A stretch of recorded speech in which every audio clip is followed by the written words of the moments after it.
The warning message arrived at the Valorian Empire's command station 3 days before the fleet would reach Earth's solar system. Scout Commander Thexril had been monitoring the third planet from the star humans called Sol for 2 weeks. His small vessel stayed hidden behind one of the outer ice giants, running silent scans and collecting data. What he found made his scales turn cold with fear. The message was clear and direct. Do not engage this species. Do not enter their territory. Mark this system as restricted and move to the next target. Thexril had been a scout for 40 years. He had surveyed hundreds of worlds and dozens of intelligent species. Never before had he sent such a warning. Admiral Krevshan read the message in his command chamber aboard the flagship Eternal Dominion. The massive warship led a fleet of 200 vessels carrying 500,000 trained soldiers. This fleet had conquered 12 star systems in the past 5 years alone. The Admiral's career was built on swift victories and absolute dominance. He looked at the scout's message and laughed. His officers gathered around the holographic display showing Earth's solar system. The blue and green planet rotated slowly in the projection. Small red markers indicated human military installations. Orbital platforms numbered fewer than 30. Primitive chemical rockets launched from the surface. Ground-based weapons appeared to be simple kinetic systems and nuclear devices. The technology was centuries behind Valorian standards. One of the junior officers read Thexril's report aloud. The scout described anomalous energy signatures near human military bases. He noted unusual levels of coordination between separated forces. He flagged concerning patterns in human communication networks. Most troubling, he detected weapons that didn't match any known technology in the galactic databases. But without detailed specifications, the warning sounded vague and uncertain. Admiral Krevshan dismissed the concerns with a wave of his hand. Every primitive species had some unique characteristic, he said. The Valorian Empire had faced foes with superior numbers, better weapons, and stronger defenses. All had fallen. Humanity would be no different. The Admiral ordered the fleet to maintain course and prepare for orbital insertion. Earth would surrender within 3 days or burn. On Earth, Dr. Una Park stood in the observatory control room outside Sol. Her team had been tracking unusual gravitational distortions at the edge of the solar system for 6 days. The patterns were not natural. Something large was approaching and it was trying to stay hidden. She ran the calculations 3 times before accepting the truth. A fleet of alien vessels was coming toward Earth. Una contacted the Earth Defense Force immediately. Within 2 hours, every major government received the alert. Emergency protocols activated across the planet. Military commanders woke their crews. Missile bases powered up their systems. The orbital defense platforms went to maximum readiness. Humanity had prepared for this moment for 70 years, ever since the first confirmed detection of intelligent alien signals from distant stars. Captain Hyun commanded Orbital Defense Station Sentinel-7, positioned above the Pacific Ocean. His station was one of 8 large platforms that formed Earth's first line of defense. The crew numbered 300 personnel, and the station carried enough firepower to destroy a small moon. When the alert came through, Hyun ordered his team to battle stations without hesitation. The captain was 42 years old and had served in the Defense Force for 20 years. He trained for alien contact scenarios twice a year. Every officer did. But training was different from reality. As he watched his crew rush to their posts, Hyun felt the weight of responsibility settle on his shoulders. His station might be the first to face the aliens. His decisions could save or doom millions of lives. Commander Jinwoo, Hyun's second officer, pulled up tactical displays showing the approaching fleet's projected course. The numbers were staggering. 200 contacts, each one larger than Earth's biggest warship. They would arrive in 70 hours. Jinwoo looked at his captain and asked the question both men were thinking. Could Earth's defenses stop such a force? Hyun didn't answer immediately. He accessed classified files that only station commanders could read. The files detailed weapon systems that most people didn't know existed. Humanity had spent decades developing technology for this exact situation. Secret research facilities built devices that pushed the boundaries of physics. International cooperation that seemed impossible during peacetime had created devastating capabilities during the years of preparation. The captain thought about his daughter Suji, who was 12 years old and living in Busan with her mother. He thought about the billions of people on the planet below who were going about their lives, unaware that an alien armada was racing toward them. Then he thought about the classified briefing he attended 3 years ago, where a general explained humanity's ultimate strategy. "We don't fight to win territory," the general had said. "We fight to make the enemy regret they ever found us." Diplomatic officer Hana Kim tried a different approach. She composed a message to the approaching fleet, using mathematical formulas and basic physics to establish common ground. Her message welcomed peaceful contact and requested dialogue. She stressed humanity's desire for friendly relations with other species. The message transmitted on multiple frequencies, repeating every 10 minutes. 2 days passed. The alien fleet continued its approach. No response came to Hana's diplomatic messages. Earth's military forces positioned themselves according to decades-old contingency plans. Submarines moved to deep ocean positions. Ground forces deployed to defensive locations. Fighter squadrons fueled their aircraft and ran final system checks. The civilian population received instructions to shelter in place when the alert sounded.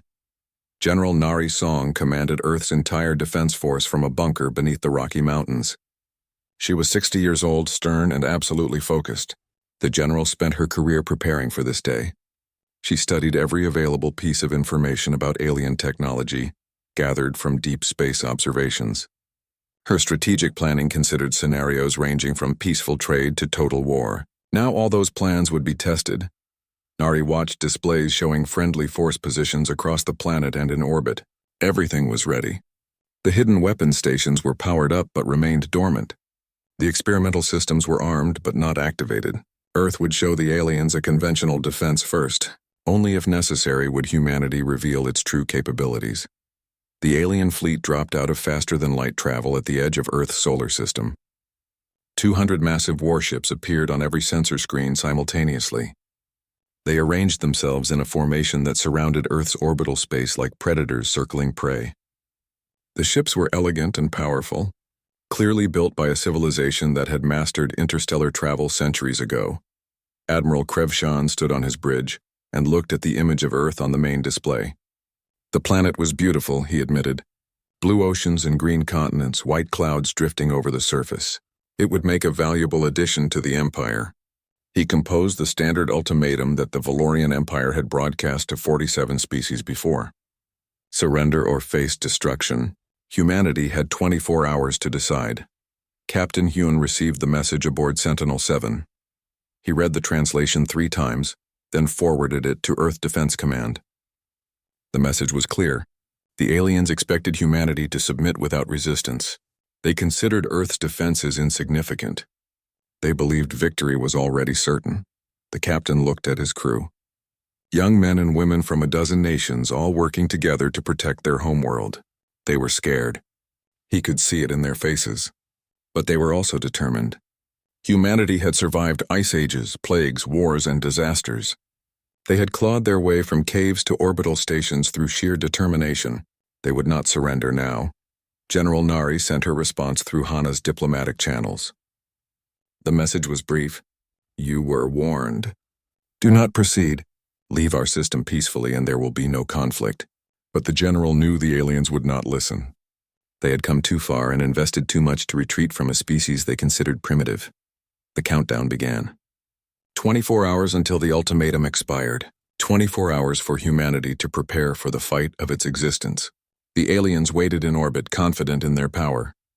They did not understand the species they threatened. They did not know that humans were most dangerous when cornered. They did not realize they had just made the worst mistake in their empire's long history. The alien fleet maintained perfect formation as the hours counted down. Admiral Krevshan walked through the corridors of the Eternal Dominion, inspecting his troops and checking weapon systems. Everything functioned perfectly. His soldiers were ready. His ships were positioned for maximum effectiveness. In 18 hours, this primitive world would learn the price of defying the Valorian Empire. The admiral returned to his command bridge and studied the tactical displays. Human military forces were repositioning exactly as expected. Their orbital platforms adjusted angles to face the fleet. Ground-based weapons powered up their targeting systems.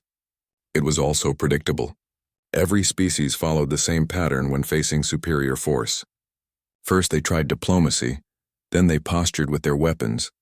Finally, they surrendered when they realized resistance was futile. Krevshan's sensors detected power surges across Earth's surface. Hundreds of locations suddenly showed increased energy output. The tactical officer reported that human nuclear weapons were activating. The admiral smiled. Nuclear devices were crude and outdated. Valorian shields could deflect such primitive explosives with ease. If the humans wanted to waste their arsenal on a futile gesture, let them try. On Earth, Hanakim continued sending diplomatic messages, but her tone had changed. She was no longer requesting dialogue. Now she was buying time. Every hour her messages delayed the alien attack gave Earth's military more time to prepare. She knew the aliens would not negotiate. Their ultimatum made that clear, but perhaps she could make them overconfident, make them believe humanity was desperate and confused. Captain Yun gathered his senior staff in Sentinel-7's conference room. The holographic display showed the alien fleet in detail. 200 warships, each one a masterpiece of destructive capability. Commander Jinwoo pointed out the flagship, the largest vessel positioned at the center of the formation. That would be the priority target if combat began. The captain reviewed their orders from General Nari. Sentinel-7 would not fire first. Earth would respond to aggression, not initiate it. But once the aliens attacked, the station had authorization to employ all available weapons without restriction. Hyun looked at the classified systems list. The station's public armament included conventional missiles and railguns. The classified systems included technology that even his crew didn't know existed. Commander Jinwoo asked about evacuation procedures. If the station took damage, should they prepare escape pods?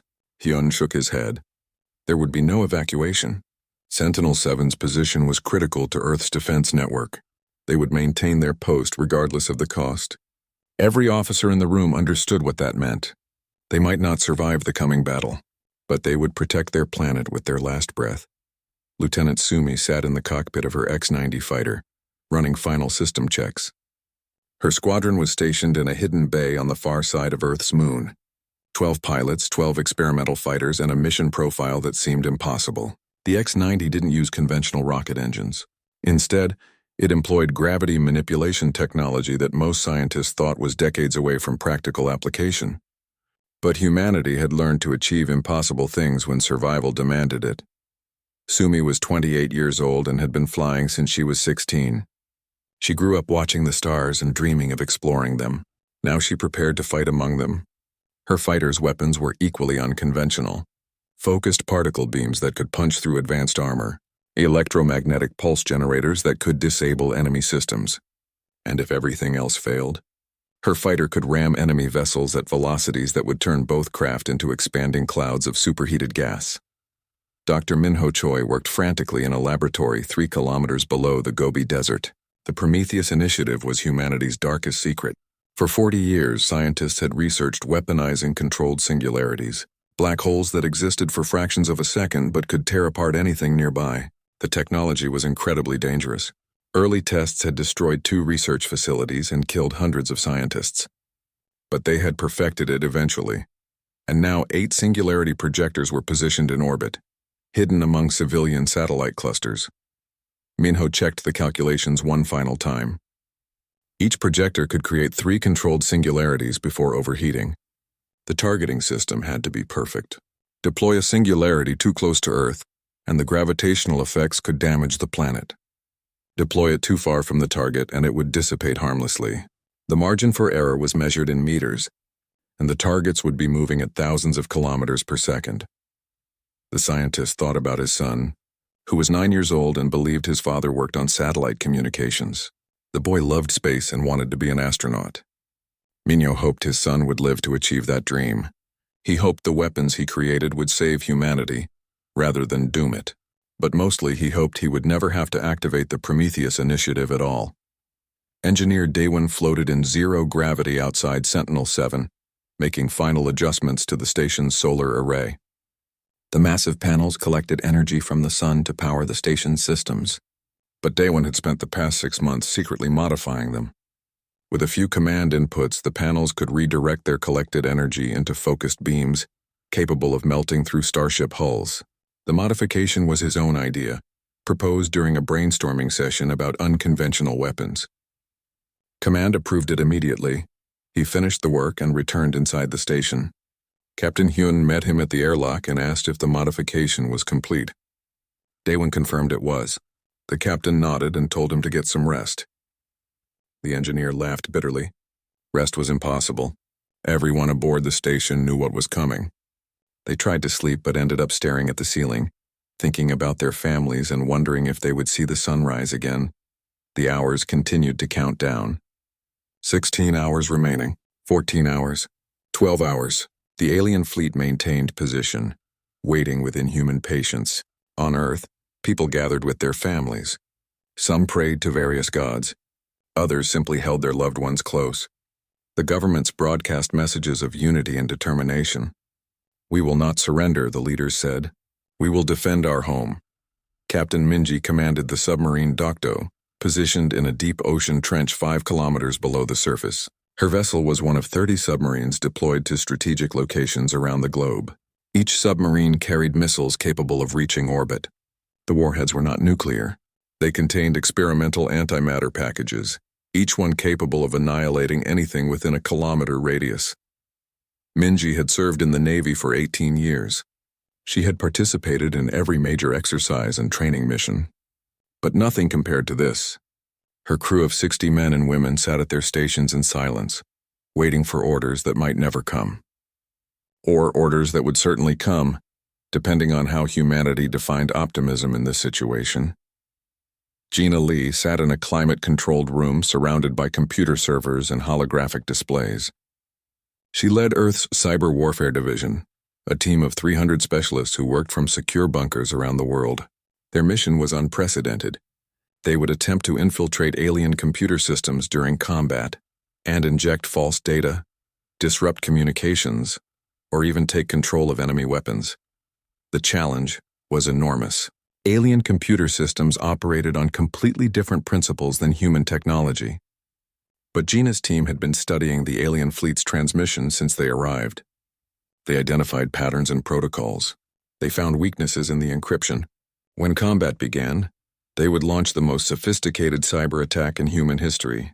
If they succeeded, they could turn the alien fleet's technology against itself. The countdown reached 6 hours. Admiral Krevshan ordered his fleet to begin moving into bombardment position.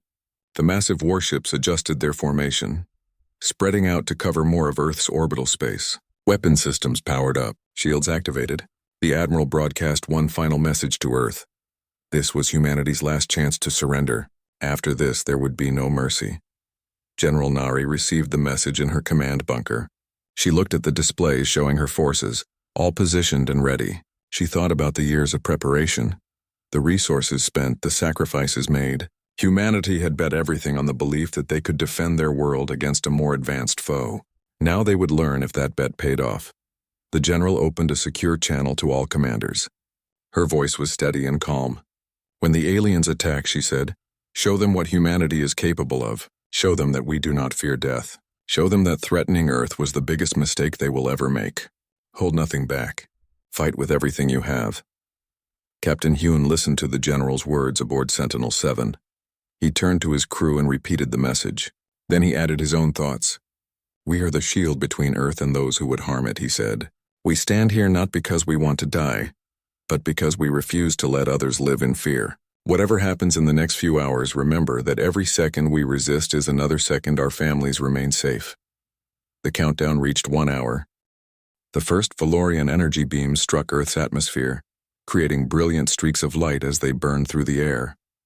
Several beams hit military targets on the surface, destroying buildings and equipment in massive explosions. The aliens expected panic and chaos.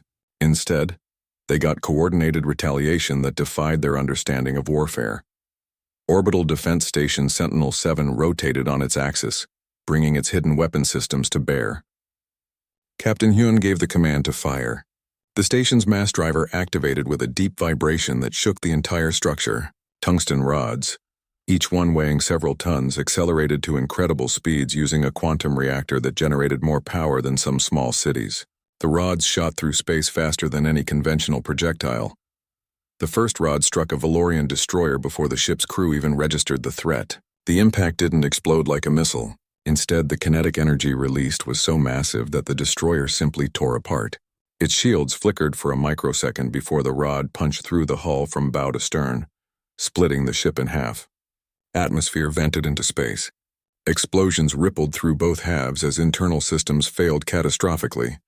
Admiral Krevshan stared at his tactical display in disbelief. One of his destroyers was gone, destroyed in a single shot by a weapon his sensors barely detected before impact. The tactical officer reported that the projectile was a simple tungsten rod, nothing more.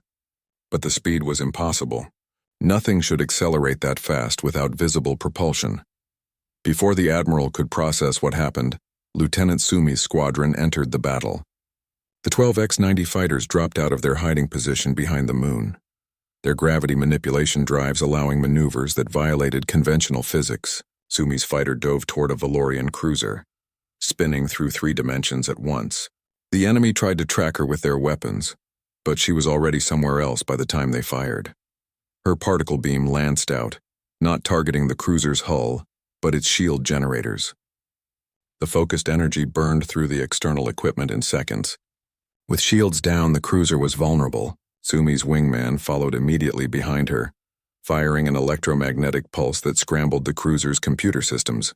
The massive warship went dark, drifting helplessly as its crew struggled to restore power. The Valorian fleet tried to respond, but the human fighters moved in patterns their targeting computers couldn't predict. The X-90s used gravity fields to change direction instantly, without the gradual curves required by conventional propulsion. They appeared to teleport short distances, though in reality they were manipulating space-time itself to achieve impossible acceleration. Sumi checked her tactical display and selected her next target. A carrier vessel launching smaller attack craft. She aimed at the launch bay and fired her main weapon. The particle beam carved through the bay doors, causing secondary explosions inside. The carrier's launch operations stopped immediately as fires spread through the damaged sections. Dr. Minho Choi activated the Prometheus initiative from his underground laboratory. 8 singularity projectors hidden among civilian satellites received his signal. The first projector locked onto a Valorian battlecruiser that was bombarding a city on Earth's surface. Minho entered the final authorization code and pressed the activation button. A point in space next to the battlecruiser suddenly collapsed into absolute darkness. The controlled micro-black hole existed for only 2 seconds, but that was enough. The battlecruiser's entire port side crumpled inward, pulled toward the singularity by gravitational forces that nothing could resist. Metal screamed and tore. The ship's structure couldn't withstand the stress. When the singularity dissipated, half the battlecruiser was compressed into a twisted wreck barely recognizable as a spacecraft. The Valorian fleet registered the gravitational anomaly, but couldn't explain it. Their science indicated that creating artificial black holes required enormous installations, not small satellites. Yet somehow the primitive humans had miniaturized the technology. Admiral Krevshan realized he had underestimated these people catastrophically. Engineer Daewon activated his modification to Sentinel-7 solar arrays. The massive panels rotated to face a Valorian frigate that was approaching the station. At Daewon's command, the stored solar energy discharged through focusing lenses he had secretly installed. A beam of concentrated light brighter than any laser struck the frigate's bridge. The intense heat melted through armor plating and vaporized everything inside the command center. The frigate continued forward for several seconds, its momentum carrying it onward even though the crew was dead. Then internal systems failed and the ship began breaking apart. Daewon targeted another vessel and fired again. The solar arrays could maintain this attack for hours as long as they faced the sun. Captain Hyun coordinated his station's defense while monitoring the overall battle. Every orbital platform was engaged in combat. The station Sentinel-3 had taken heavy damage but remained operational. Sentinel-5 destroyed 2 enemy destroyers before being hit by concentrated fire. The platform broke apart but not before its crew evacuated in escape pods. Hyun made a note to recover those pods after the battle, if there was an after. Commander Jinwoo reported that conventional construction drones were being weaponized. The small automated vehicles used for station maintenance carried tools that could cut through metal and weld components. Against unshielded alien hull sections, those tools could cause significant damage. Hyun approved the plan. Dozens of drones launched from the station, flying toward damaged enemy vessels like a swarm of mechanical insects. The drones latched onto a Valorian cruiser that had lost its shields. Their cutting torches began slicing through hull plating, creating breaches that exposed the interior to vacuum. The cruiser's crew tried to shoot down the drones with point defense weapons, but there were too many. For every drone destroyed, 2 more found a weak point and began cutting. Captain Minji received her firing authorization from General Nari. The submarine Dokdo rose from the deep ocean trench and launched 6 missiles toward orbit. The missiles cleared the atmosphere and separated into individual warheads, each containing a small antimatter package. The warheads homed in on their targets, 3 Valorian carriers that were launching attack craft. The first warhead reached its target and detonated. Matter and antimatter annihilated each other in a flash of pure energy. The explosion was silent in the vacuum of space, but absolutely devastating. The carrier vanished in the blast along with every attack craft in a kilometer radius. The other 2 carriers suffered the same fate seconds later. Admiral Krevshan watched his fleet taking catastrophic losses. This was impossible. The humans were supposed to be primitive. Their technology was supposed to be inferior. Yet they were fighting with weapons and tactics that his empire had never encountered. Worse, every human asset operated with perfect coordination. His forces fought individual battles. The humans fought as a single organism. Gina Lee's cyber warfare team achieved their first major success. They had been probing the Valorian communication network since the battle began, looking for vulnerabilities. One of her specialists found a way to inject false data into the fleet's tactical system. Within seconds, 12 enemy ships received orders to change formation and move to new positions. The orders appeared to come from Admiral Krevshan himself. The 12 ships followed the false orders, breaking formation and moving away from their support vessels. Once isolated, they became easy targets for human weapons. Mass drivers from 3 orbital stations fired simultaneously. Singularity projectors created gravitational anomalies. Fighter squadrons swarmed the separated vessels. All 12 ships were destroyed or disabled within minutes. The admiral realized his network was compromised but couldn't determine how. He ordered all ships to ignore automated commands and wait for direct voice confirmation. This slowed his fleet's response time considerably. The humans exploited the confusion immediately, concentrating fire on command vessels and communication relays. Engineer Daewon watched as construction drones from multiple stations coordinated their attacks.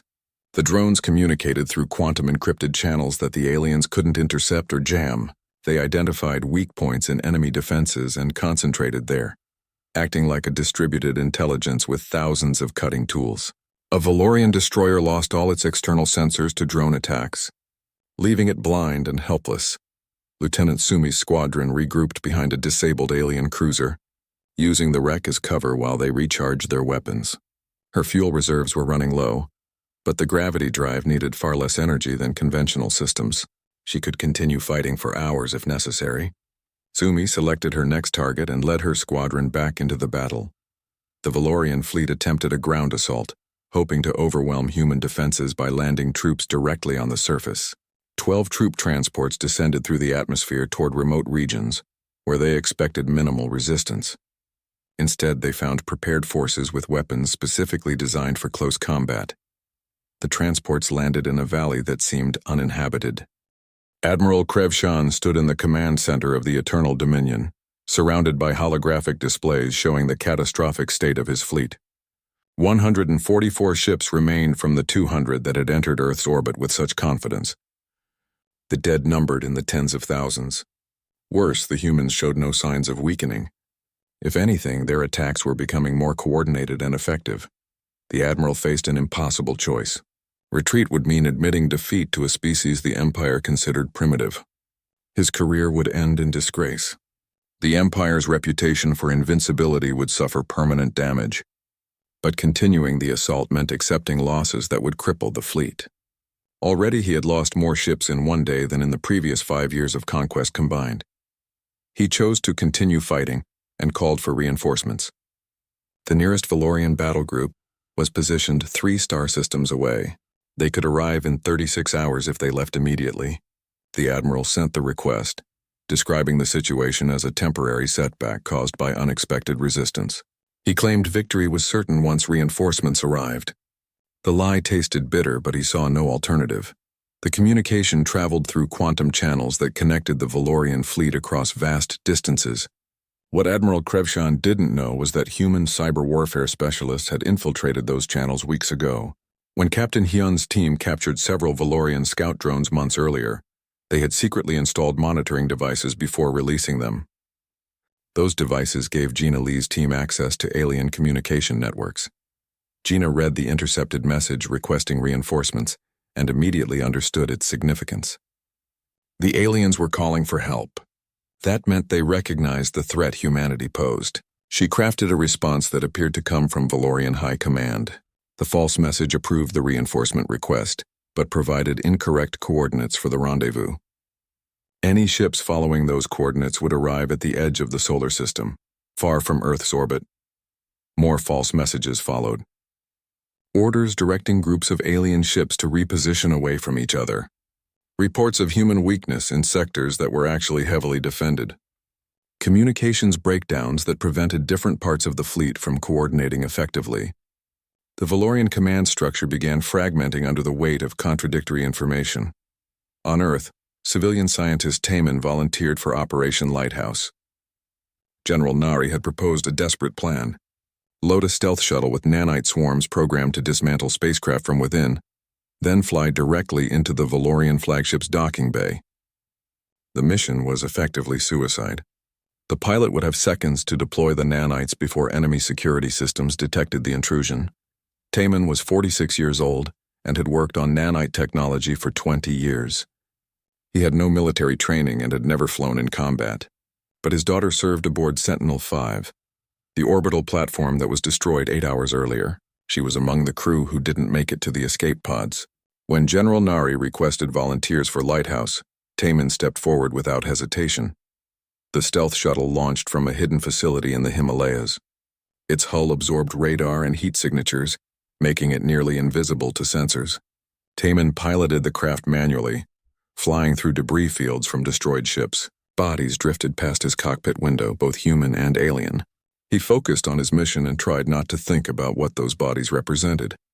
The Eternal Dominion loomed ahead, massive and intimidating. Taman approached from an angle where the flagship's sensors were disrupted by its own weapon discharges. The docking bay appeared on his display, marked by the shuttle's targeting computer. He adjusted course and increased speed. The bay doors were open, allowing attack craft to launch and land. Taman aimed directly for that opening. Alarms sounded aboard the flagship as sensors finally detected the approaching shuttle. Point defense weapons swiveled to intercept, but Taman was already too close. The shuttle crossed the threshold into the docking bay at maximum velocity. He deployed the nanite canisters and then crashed the shuttle into a stored supply container, hoping the impact would destroy evidence of his true payload. The nanites spread through the docking bay in seconds, invisible to the naked eye. Each microscopic machine carried programming to identify structural components and begin disassembly at the molecular level.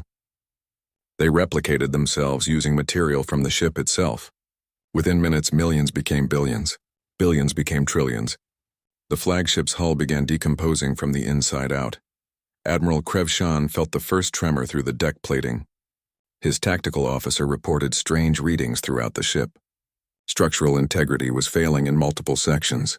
The engineering team couldn't identify the cause. The admiral ordered evacuation of affected areas, but the problem spread faster than crews could respond. Small breaches appeared in corridors. Equipment began falling apart without explanation. Commander Jinwoo detected the flagship's distress from Sentinel-7 Captain. Hyun saw an opportunity and ordered concentrated fire on the Eternal Dominion. Mass drivers, particle beams, and missiles converged on the alien command vessel. The flagship's shields flickered and failed as internal power systems succumbed to nanite corruption. Explosions rippled across the hull. Admiral Krevshan realized his ship was dying. He ordered evacuation and rushed toward the escape pods.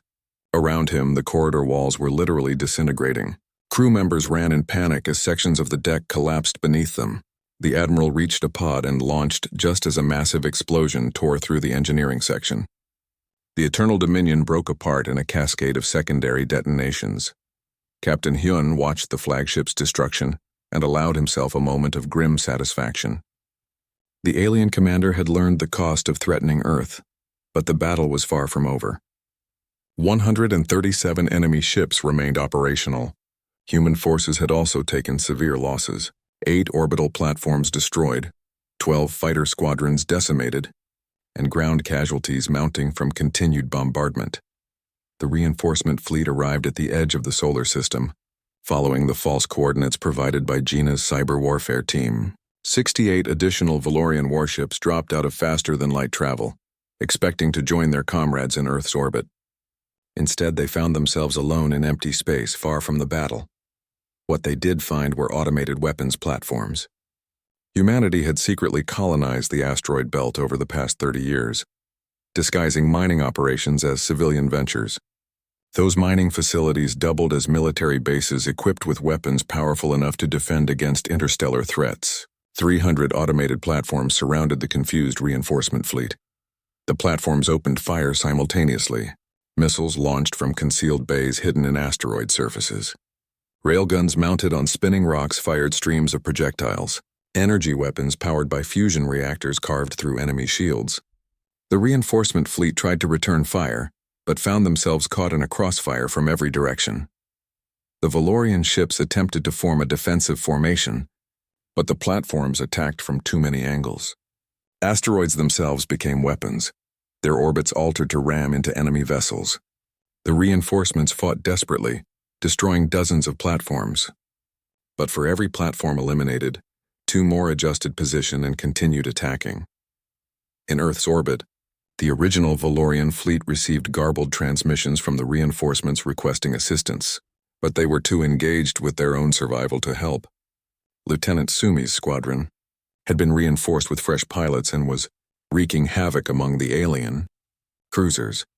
Dr. Minho's singularity projectors continued creating gravitational anomalies that crushed ships like tin cans. Engineer Day 1 had converted 3 more orbital platforms to use their solar arrays as weapons. The combined firepower of these improvised directed energy systems could disable a battlecruiser in under a minute. Captain Minji's submarine force launched another wave of antimatter missiles, targeting alien carriers and troop transports. Every human asset fought with desperate determination. The battle reached its 48th hour.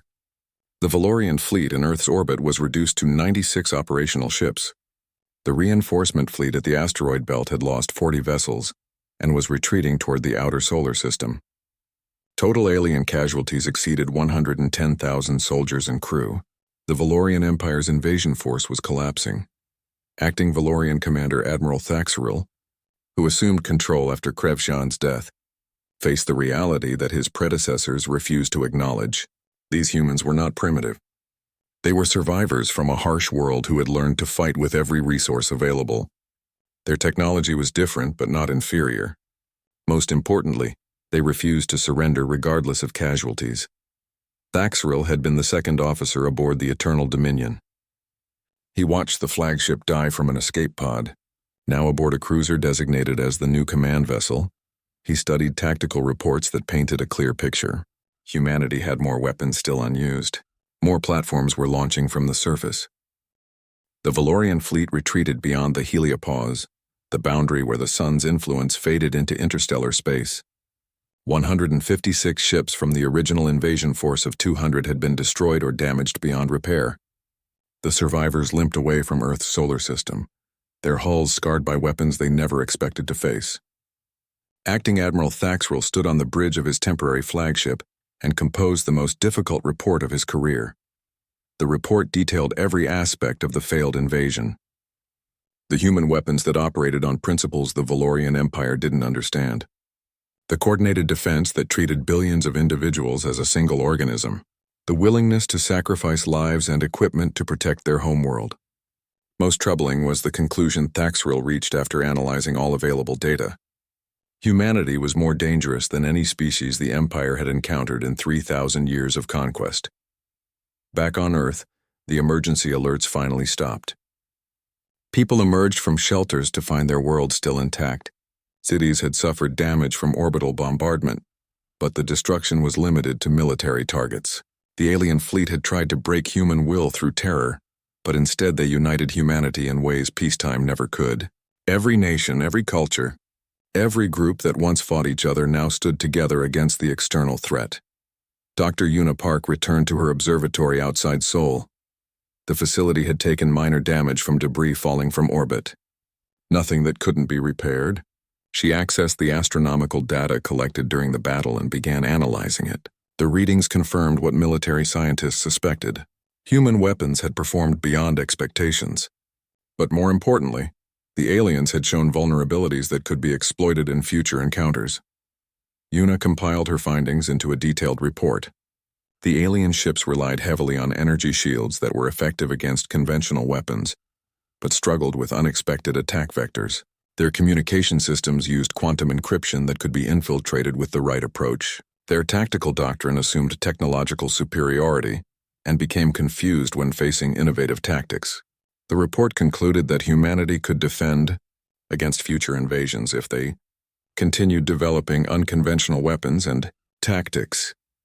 Captain Hyun walked through the damaged corridors of Sentinel-7. Repair crews worked around the clock to restore the station to operational status. Bodies of fallen crew members had been recovered and prepared for transport to Earth.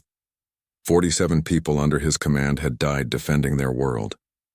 Hyun felt the weight of each loss personally, but he also felt pride. His crew had faced impossible odds and held their position when it mattered most. The captain received a transmission from Earth Defense Command. General Nari wanted to speak with him. Hyun entered his office and activated the secure channel. The general's face appeared on the screen, tired but determined. She informed him that he was being promoted to admiral and given command of the entire orbital defense network. The previous admiral had died when Sentinel-5 was destroyed. Hyun accepted the promotion with the understanding that rebuilding the defenses would take years. Commander Jinwoo was also promoted, taking over as Sentinel-7's new captain. The station would serve as the command center for orbital operations, while new, more powerful platforms were constructed. General Nari explained that the budget restrictions that limited military spending for decades had been permanently lifted. Earth's governments finally understood that defense must be the top priority. Resources would be unlimited for the foreseeable future. Lieutenant Sumi recovered from her exhaustion in the lunar base's medical facility. When she woke, she learned that she was one of only 5 pilots from her original squadron who survived. The other 7 had died in combat, their fighters destroyed by enemy fire or sacrificed in ramming attacks. Sumi requested to return to duty immediately. The doctors refused and ordered 2 weeks of mandatory rest. She reluctantly agreed. While recovering, Sumi received a visitor. An engineer from the X-90 development program came to interview her about the fighter's performance. Sumi described how the gravity manipulation drive allowed maneuvers impossible with conventional propulsion. She suggested improvements to the weapon systems and better heat management for the particle beams.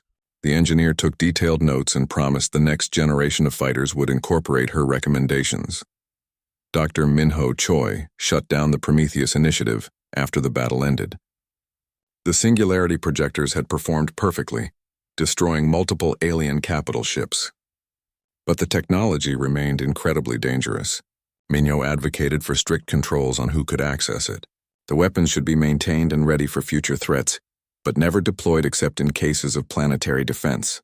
General Nari agreed and classified the entire program at the highest security level. Minho returned home for the first time in 3 days. His son ran to greet him, asking about the lights in the sky. Minho told him that Earth had been visited by people from another world, and sometimes visitors weren't friendly. But Earth's defenders had protected everyone, and now it was safe. The boy asked if his father had helped. Minho said yes, though he couldn't explain exactly how. Some things needed to remain secret to keep everyone safe. Engineer Daewon received a commendation for his improvised solar array weapon system. The modification he created in his spare time had destroyed 6 alien vessels during the battle. Military engineers were now installing similar systems on every orbital platform as standard equipment. Daewon felt strange about being celebrated for creating weapons, but he understood the necessity. In a dangerous universe, good people needed the means to defend themselves. The Valorian Empire's High Command received Acting Admiral Thaxerl's report with shock and disbelief. Multiple review boards studied the data, searching for evidence of exaggeration or incompetence. But the facts couldn't be disputed. A single planet with no faster-than-light capability had destroyed or disabled 156 warships in less than 3 days. The survivors had retreated in disorder. The invasion had failed completely. Emergency sessions of the Valorian ruling council debated how to respond. Some members demanded immediate retaliation with overwhelming force. Others argued that Earth should be avoided entirely. The debate continued for days until intelligence services revealed new information. Earth wasn't just building defenses. They were accelerating their space program, constructing faster-than-light capable vessels using principles derived from captured Valorian technology. The Council reached a unanimous decision. Earth would be designated as a restricted system under Protocol Omega. All Valorian vessels were forbidden from approaching within 10 light-years. Any contact with humanity required approval from the highest level of government. The designation was reserved for species considered too dangerous to engage without extreme caution. In 3,000 years, only 5 other species had received that classification. Word of Earth's victory spread through the galactic community faster than anyone expected. The Valorian Empire tried to suppress information about the defeat, but too many survivors talked to friends and family. Other species learned that a pre-FTL civilization had defeated the galaxy's most powerful military force. Some species celebrated the news. Others became concerned. If humanity was this dangerous while confined to one star system, what would they become with interstellar travel? Elder diplomat Hyeri was chosen as Earth's first ambassador to the galactic community.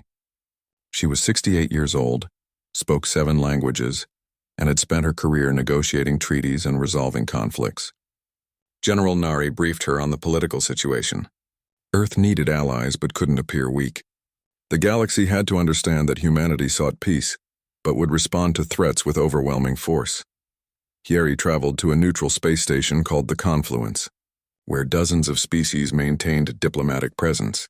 She arrived aboard an Earth warship, not a civilian vessel. The message was clear. Humanity came in peace but was prepared for war. The warship's escorts included 3 X-90 fighters and a frigate equipped with singularity projectors. Other species diplomats took notice. In her first address to the Galactic Assembly, Hyeri delivered a carefully prepared statement. Earth desired peaceful relations with all species. Humanity valued cooperation, trade, and cultural exchange. But the recent invasion had taught valuable lessons. Earth would defend itself against aggression using any means necessary. Any species considering hostile action should study what happened to the Valorian fleet. The statement generated mixed reactions. Some species applauded humanity's determination to defend their homeworld. Others criticized the veiled threats. A few species expressed interest in establishing formal diplomatic relations and trade agreements. Hyeri spent the following weeks meeting with various ambassadors, building relationships that would shape humanity's role in galactic politics for decades. Back in Earth's orbit, Admiral Hyun supervised construction of the new defense network. 10 advanced orbital platforms were under construction, each twice as powerful as the original stations.